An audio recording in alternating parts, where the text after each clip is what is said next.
गिबियावनो नोंथांमोनखौ आंनि चेनेलाव बयखौबो बरायनानै लानाय जाबाय। नोंथांमोना सानफ्रोमबोनि खौरां मोननो थाखाय आंनि एसबि रादाब इउटिउब चेनेलखौ साबस्क्राइब खालामनानै लादो। लोगोसे खौरांखौ मोजां मोनोब्ला लाइक, कमेन्ट आरो शेयार खालामनानै होदो। आंनि बे खौरांफोरखौ मोजां मोनगोन आरो खौरांफोरखौ जोबजासिम खोनासंलांगोन होननानै आसा खालामनाय थाबाय। दानिया नोंथांमोना खौरांखौ खोनासंलांदो। दिनैनि गिबि खौराङाव दं, हाग्रा बिफाना आयेननि बेरेखा खामानि मावनायनि सायाव गोख्रों थांखि लादों। धोनस्री डिभिजननि डिएफअनि दैदेननायाव मासबाद ओनसोलारि हाग्रा बिफाना जिल्लानि दाब दाब जायगाफोराव गोख्रोङै नायबिजिरनाया सोलिगासिनो।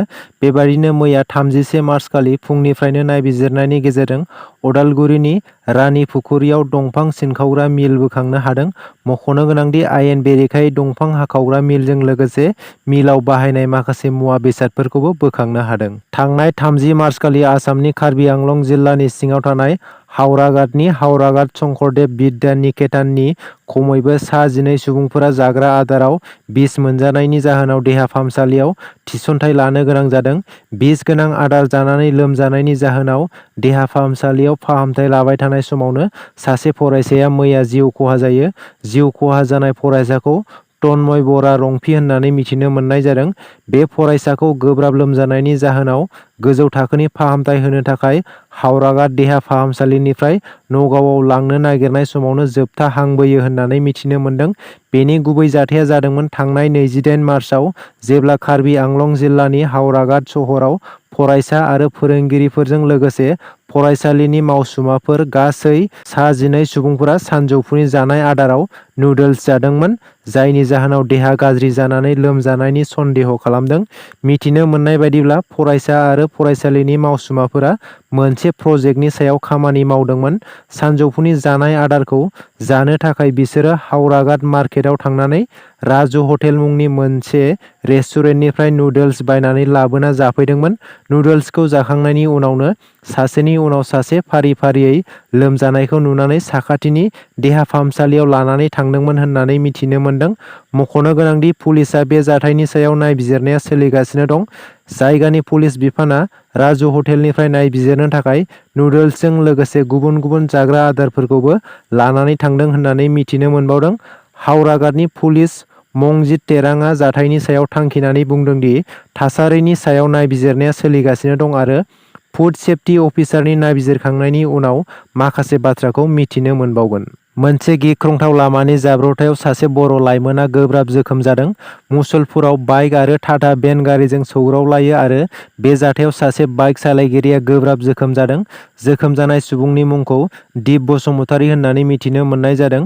बाक्सा जिल्ला मुसलपुर पुलिस थानानि सिङाव थानाय निकासि मुसलपुर बरमा फोनांजाब राजा लामानि जिल्ला आबाद मावख'नि लांगोना बेलगुरि फोथाराव बाइक आरो टाटा भेनजों सौग्रावलायदों। जाथायाव जोखोम जानाय दिप बसुमतारीखौ मुसलपुरनि डक्टर रबि बर' देहा फाहामसालियाव फाहामथाय होनो थिसननाय जादों होननानै मिथिनो मोनदों। आसाम अरुणाचल सिमा ओनसोलनि सा सान्तिपुर, बगलपुर, खैराली गामिनि 3 खुदियाफोरा गंसे थिंनि न' गासैबो लांदां एबा इनजुर गैयै न'आव बिगोमा गैयै थासारियाव थायो। बे खुदियाफोरनि भिडिअ'आ समाजारि बिजोङाव गोबां गोसारनायनि उनाव माखासे सुबुंफोरा अनसायनायखौ नुनो मोनदों। अदालगुरि जिल्लानि सिङाव थानाय मासबाद समस्तिनि बेन्दोंआव आसाम अरुणाचल सिमा ओनसोलाव थानाय सा सान्तिपुर, बगलपुर, खैराली गामिनि 3 खुदियानि जानाय थानाय नुथाया नोंथांमोनखौबो सोमोनांहोगोन एबा दुखु मोनहोगोन। अरुणाचल हाजो सेराव गंसे न'नि थिंसालियाव थायो जेराव जेबो बेरा एबा इनजुर गैया। बे थिंसालियावनो उन्दै उन्दै 3 खुदियाफोरा माब्लाबा मोनजायालासिनो आरो उन्दुआलासिनो सान आरो हरखौ बारहोहरनो गोनां जायो। बेबादि जानाया सुबुं समाजनि थाखाय दुखुनांथाव आरो लाजिनांथाव। खुदियाफोरना गाननो जोमनो सि जोम गैजाया। 3 खुदियाफोरनि बेबादि थासारिया जोबोद दुखुनांथाव।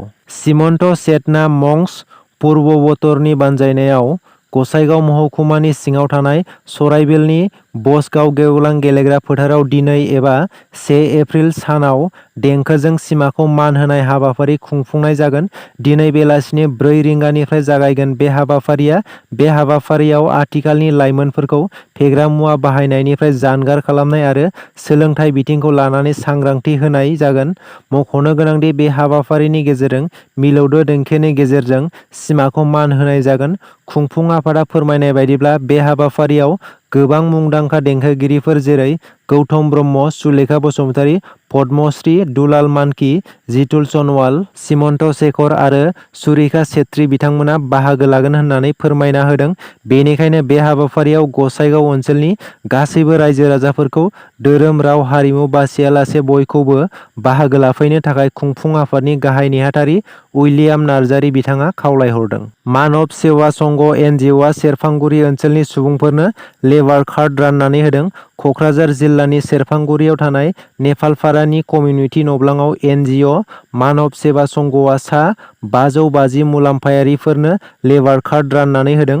मानव सेवा संघनि गाहाय नेहाथारि नरतम रयनि मासि सामलायनायाव खुंफुंनाय लेबार कार्ड राननानै होनाय हाबाफारिजों लोगोसे सांग्रांथि मेल हाबाफारियाव गसाइगावनि लेबार इन्सपेक्टर सुरामनि सयखियाजों लोगोसे बिअसि दैमालु बसुमतारी, मानव सेवा संघनि आफादगिरि बिरखां बर' आरो ओनसोलनि सानसुमै मेलेमजिबि रायजो राजाफोरा खौसेयै बाहागो लायो। मख'नो गोनांदि गायसनजेननाय समनिफ्रायनो मानव सेवा संघ (एनजिअ) गोरिब दुखुथिया सुबुंफोरनि मदद खालामबोनाय, राङारि अनसुंथाइ होबोनाय बायदि हाबाफारिफोरखौ लाबोबाय थानायखौ नुनो मोनदों। गुबुन गुबुन बोसोराव होबोनाय बायदिनो देग्लायबो 2023 गुरुदेव कालिचरण ब्रह्मनि 164 थि जोनोम सानजों लोब्बा लाखिनानै फैगौ 18 एप्रिल खालि दिल्लीयाव खुंफुंनो लानाय मोनसे हाबाफारियाव गुरुदेव कालिचरण ब्रह्मनि जोनोम सानजों लोब्बा लाखिनानै गुरुदेव कालिचरण ब्रह्म ट्रास्टआ 5थि गुरुदेव कालिचरण ब्रह्म बान्थाखौ होनो थाखाय मोनसे जिउरि बर्डनि सायख'नायजों होनो फोसावनानै होबाय। मिथिनो मोननाय बायदिब्ला देग्लायनि बे बान्थाखौ मोननो हादों forest man of India Padmashri Jadav Molai फायें बिथाङा। धेमाजि जिल्लानि सिङाव थानाय सिमेन्सापरिनि माल्टि पार्पस नब्लाङाव मैया धेमाजि जिल्लानि सिङाव थानाय गासै एक्स-एनडिएफबिनि मोनब्रै हान्जानि गासै सोद्रोमाफोरा जथायै बिटिआर गोरोबथानि गेजेरजों मोननांगौ मोनथायफोरखौ मोनफुंनो थाखाय खौसेथियै जुजिनो थाखाय मिरुनि एक्स-एनडिएफबि नुजाथिनायाव गुबुन गुबुन जिल्लायाव दाफुंनाय बायदिनो इउनाइटेड फराम अफ एक्स-एनडिएफबि आफादखौ दाफुंनानै होनाय जायो। मख'नो गोनांदि धेमाजि जिल्लानि इउनाइटेड फराम अफ एक्स-एनडिएफबि दानायाव आफादगिरि महरै प्रफुल्ल बर' आरो गाहाय नेहाथारि महरै भद्रेश्वर बसुमतारी बिथांमोननो बिबानखौ होनाय जायो। बड' मिउजिक XYZ वेबसाइटनि बिगोमा सोमखोर बर'नि नखराव BCAA नि दैदेनगिरिफोरा नुजाहैदों। अदालगुरि जिल्लानि खैराबारि पुलिस थानानि सिङाव थानाय जालुकबारि उमानन्द गामिनि सनाराम बर' आरो सबारि बर'नि फिसाज्ला सोमखोर बर'आ बर'नि माखासे सावथुनफोरखौ गावनि बड' मिउजिक XYZ वेबसाइटआव दाखा जोमै, खिथेर आरो आगर गैयै आर'नाइ सावथुनफोरखौ फोसावनानै लादों। बड' मिउजिक XYZ वेबसाइटआव दाखा जोमै, खिथेर आरो आगर गैयै आर'नाइ सावथुनफोरखौ फोसावनानै लानायनि थाखाय मिरु BCAA नि दैदेनगिरिजों लोगोसे बेरगाव जिल्ला BCAA नि दैदेनगिरिफोरा सोमखोर बर'नि न'आव थांनानै बिमा-बिफाजों सावरायहैयो। लोगोसे सोमखोर बर'खौ थाबैनो फिल्म प्रडिउसारनि सेराव नुजाथिनो खावलायदों। नङाब्ला सोमखोर बर'नि सायाव मिरु BCAA आ गोख्रों राहा लानाय जागोन होननानै मिथिहोदों मिरु BCAA नि गाहाय नेहाथारि गुरु पबित्र ब्रह्म बिथाङा। दिनैनि खौराङा एसेनोसै। आसा खालामो खौरांखौ खोनासंनानै मोजां मोनबाय आरो खौरांखौ मोजां मोनदोंब्ला मोनसे लाइक खालामनानै गालांदो। लोगोसे सानफ्रोमबोनि खौरां मोननो थाखाय SB रादाब इउटुब चेनेलखौ साबस्क्राइब खालामनानै लादो। गोजोन्थों।